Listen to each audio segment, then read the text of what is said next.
भाइयों और बहनों, जन आंदोलन की ये भावना स्वच्छ भारत मिशन की सफलता का आधार है। पहले शहरों में कचरा सड़कों पर होता था, गलियों में होता था, लेकिन अब घरों से न केवल वेस्ट कलेक्शन पर बल दिया जा रहा है, बल्कि वेस्ट सेग्रीगेशन पर भी जोर है। बहुत से घरों में अब हम देखते हैं कि लोग गीले और सूखे कूड़े के लिए अलग अलग डस्टबिन रख रहे हैं। घर ही नहीं, घर के बाहर भी अगर कहीं गंदगी दिखती है तो लोग स्वच्छता ऐप से उसे रिपोर्ट करते हैं, दूसरे लोगों को जागरूक भी करते हैं। मैं इस बात से बहुत खुश होता हूं कि स्वच्छता अभियान को मजबूती देने का बीड़ा हमारी आज की पीढ़ी ने उठाया हुआ है। टॉफी के रैपर अब जमीन पर नहीं फेंके जाते हैं, बल्कि पॉकेट में रखे जाते हैं। छोटे छोटे बच्चे अब बड़ों को टोकते हैं कि गंदगी मत करिए। दादाजी, नानाजी, दादी जी को बताते हैं ये मत करो। शहरों में नौजवान तरह तरह से स्वच्छता अभियान में मदद कर रहे हैं, इनिशिएटिव ले रहे हैं। कोई वेस्ट से वेल्थ बना रहा है, तो कोई जागरूकता बढ़ाने में जुटा है। लोगों में भी अब एक स्पर्धा है कि स्वच्छ भारत रैंकिंग में उनका शहर आगे आना चाहिए, और अगर पीछे रह जाता है तो गांव में भी दबाव खड़ा होता है। भाई क्या हुआ, वो शहर आगे निकल गया, हम क्यों पीछे रह गए, हमारी क्या कमी है। मीडिया के लोग भी उस शहर की चर्चा करते हैं, देखिए वो तो आगे बढ़ गया, तुम रह गए। तो एक दबाव पैदा हुआ है।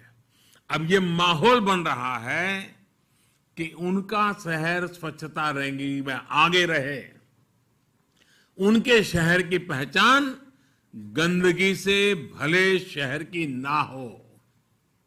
जो साथी इंदौर से जुड़े हैं या टीवी पर देख रहे होंगे, वो मेरी बात से और भी ज्यादा सहमत होंगे। आज हर कोई जानता है कि इंदौर यानी स्वच्छता में टॉपर शहर। ये इंदौर के लोगों की साझा उपलब्धि है। अब ऐसी ही उपलब्धि से हमें देश के हर शहर को जोड़ना है। मैं देश की हर राज्य सरकार से, स्थानीय प्रशासन से, शहरों के मेयर से आग्रह करता हूं कि स्वच्छता के इस महाअभियान में एक बार फिर से जुट जाए।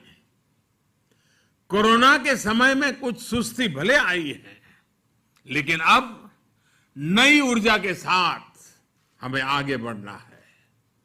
हमें ये याद रखना है कि स्वच्छता एक दिन का, एक पखवाड़े का, एक साल का या कुछ लोगों का ही काम है, ऐसा नहीं है।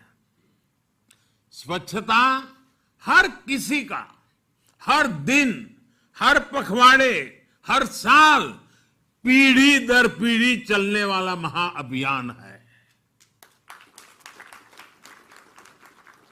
स्वच्छता ये जीवन शैली है। स्वच्छता ये जीवन मंत्र है।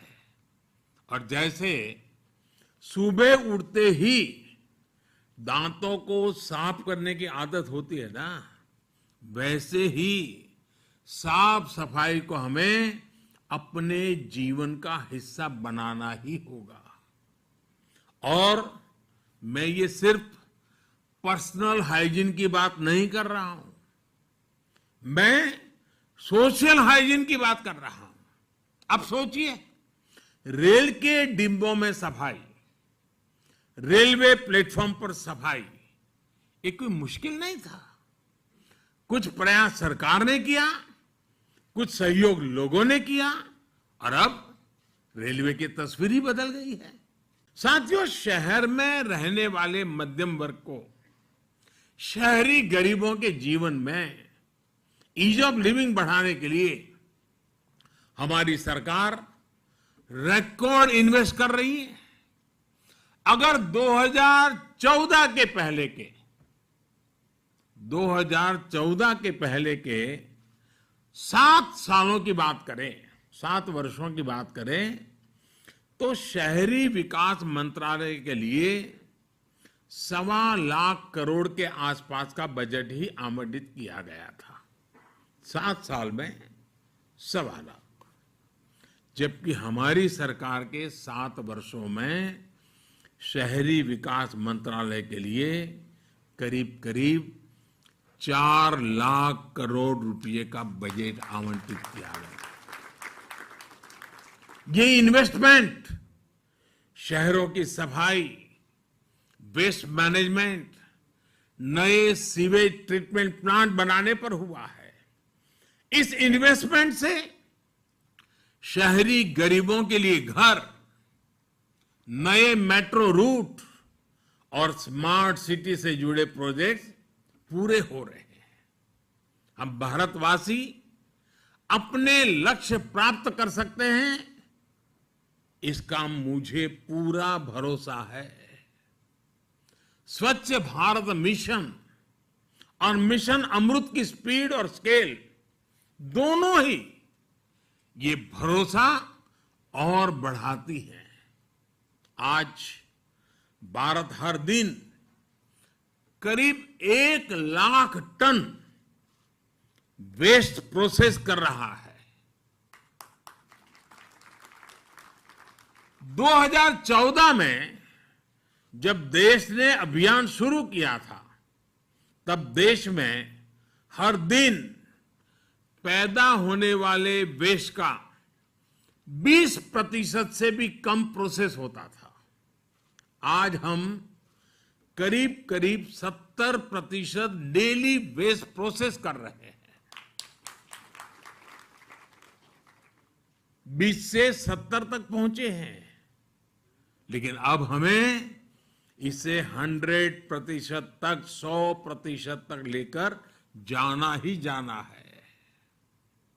और ये काम केवल वेस्ट डिस्पोजल नहीं होगा, बल्कि वेस्ट टू वेल्थ क्रिएशन के जरिए होगा। इसके लिए देश ने हर शहर में 100% वेस्ट सेग्रीगेशन के साथ साथ इससे जुड़ी आधुनिक मटेरियल रिकवरी फैसिलिटीज बनाने का लक्ष्य तय किया है। इन आधुनिक फैसिलिटीज में कूड़े कचरे को छांटा जाएगा, रिसाइकिल हो पाने वाली चीजों को प्रोसेस किया जाएगा, अलग किया जाएगा। इसके साथ ही शहरों में बने कूड़े के पहाड़ों को प्रोसेस करके पूरी तरह समाप्त किया जाएगा। और हरदीप जी, जब मैं कूड़े के बड़े बड़े ढेर साफ करने की बात कर रहा हूं, तो यहां दिल्ली में भी ऐसा ही एक पहाड़ बरसों से डेरा डाले हुए है। ये पहाड़ भी हटने का इंतजार कर रहा है।